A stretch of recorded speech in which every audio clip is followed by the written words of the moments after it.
હિમાચલ પ્રદેશમાં ભારતીય જનતા પાર્ટીએ 7 થી 10 ડિસેમ્બર સુધી કોંગ્રેસ સરકાર વિરુદ્ધ વિરોધ પ્રદર્શનની જાહેરાત કરી। ભાજપાએ કોંગ્રેસ સરકાર પર ભ્રષ્ટાચાર, ભાતીજાતિવાદ અને નાણાકીય કુપ્રબંધનના આરોપ લગાવ્યા। વિરોધ પ્રદર્શનનું સમાપન 10 ડિસેમ્બરે શિમલામાં એક મોટા મહાધરણા સાથે થશે।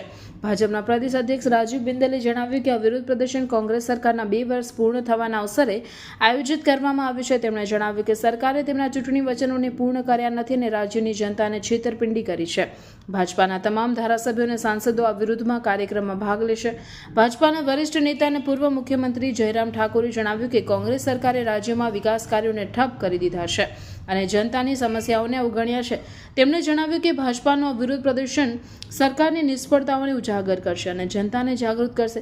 ભાજપાના પ્રવક્તાએ જણાવ્યું કે 7 ડિસેમ્બરથી રાજ્યના વિવિધ જિલ્લાઓમાં વિરોધ પ્રદર્શન આયોજિત કરવામાં આવશે।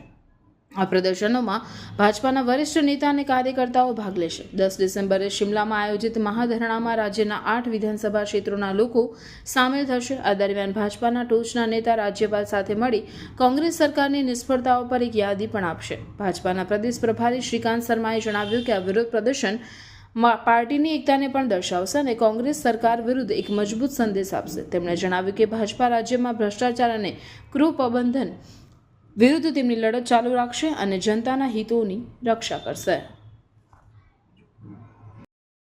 आज डिपुओं में राशन गायब है, सीमेंट के रेट महंगे हो गए हैं। मेरा ये कहना कि हर मोर्चे पे ये फेल सरकार जो है उसके खिलाफ भारतीय जनता पार्टी का कार्यकर्ता सड़कों पे उतरेगा। 7 तारीख से लेके अगले 3-4 दिन तक लगातार हर जिला में इस सरकार के खिलाफ भारतीय जनता पार्टी का कार्यकर्ता प्रदर्शन करने जा रहा है।